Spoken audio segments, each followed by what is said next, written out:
Hi, my name is Judy Rackison. I'm the Deputy Project Scientist on the Fermi Gamma Ray Space Telescope.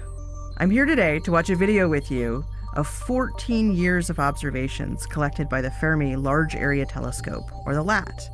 This is the primary instrument on the Fermi mission, and it surveys the entire sky every few hours. This allows it to do a lot of really cool things. It can look at sources that vary on timescales from a fraction of a second to years on end. There are two different kinds of maps that we're going to look at. One map is in galactic coordinates. That means that there's a thin band across the middle of the image, and that's the Milky Way. You've probably seen images of the Milky Way in the optical. The Milky Way in the gamma rays looks kind of similar, except we're looking at a number of different types of objects. We'll also look at the gamma ray sky from another perspective where we're looking up and down out of the galaxy, which gives us a much better view of the extragalactic sky and all the sources way outside our galaxy in the distant universe. In this map of the gamma ray sky, where we have blue and red and yellow tones, what we're seeing are actually intensity maps. Fermi isn't an imaging instrument like you think of Hubble or Webb. What it is it's actually a photon collecting instrument. It's a particle detector in space. And we make these maps by adding up all of the photons we collect. In this case, these are over 4 days.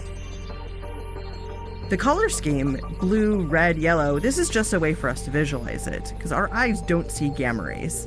Those circular sources that you see in the galactic plane are actually individual objects. Most of those are pulsars.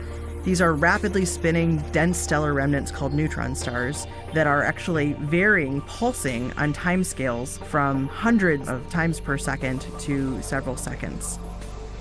We see sources above and below the galactic plane. Those are largely blazars. What that is a supermassive black hole, millions to billions of times the mass of our sun, the center of a galaxy, that is active. That means that there's gas and stars falling into it, and it produces jets of emission, and they're very chaotic systems. So they're turning on and they're turning off, and that's actually the source of a lot of the variability that we'll see throughout this movie. We have a team of dedicated scientists, what we call the flare advocates. Their job is to look at data every day that comes from Fermi and look for these flaring sources. It's not just so that we know that they're there and that we catalog them, but some sources are interesting enough that we want to tell our friends, other space and ground-based telescopes, that they should go look at the same place and collect multi-wavelength data so that we can better understand these outbursts. You might notice that there are a few odd discontinuities in these images. This is a result of holes in the data that we didn't want to be distracting, so we patched those images using frames before or after. If you look carefully, you see one source that isn't like the others. It's actually moving, and sometimes it gets brighter or fainter. That's actually just the sun. The sun is an interesting source in the gamma rays. It's not the brightest source in the sky like it is in the optical, but it's prominent in its quiescent state, where we're just seeing cosmic rays interacting with the solar atmosphere. We also see it when there are solar flares.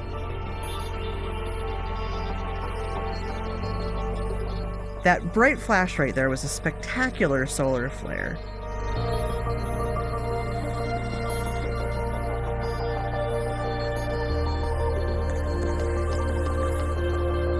You may have noticed a lot of variations in the sky over time. It's not the galaxy itself is getting brighter or fainter. It's that as Fermi surveys the sky, it doesn't do it completely evenly. Over many years, we accumulate a very nice, even exposure of the sky. But when we look at short timescales, what we're seeing are variations in the survey, not actual variations in the sky. But when you do see individual sources, those are real variations from our own solar system out to the distant universe.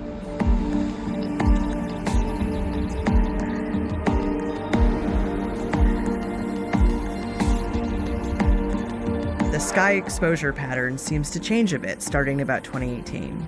This was due to a hardware issue where one of our solar panels stopped rotating. It's still fully functional, and Fermi has enough power to operate both instruments and the observatory.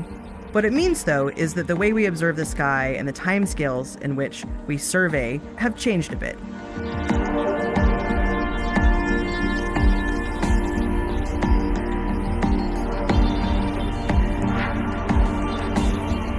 In our 14-year map, there's over 7,000 total sources. Almost 4,000 of those are these active galaxies, these blazars. There's several hundred pulsars, and in total, something like 2,000 of these sources are variable.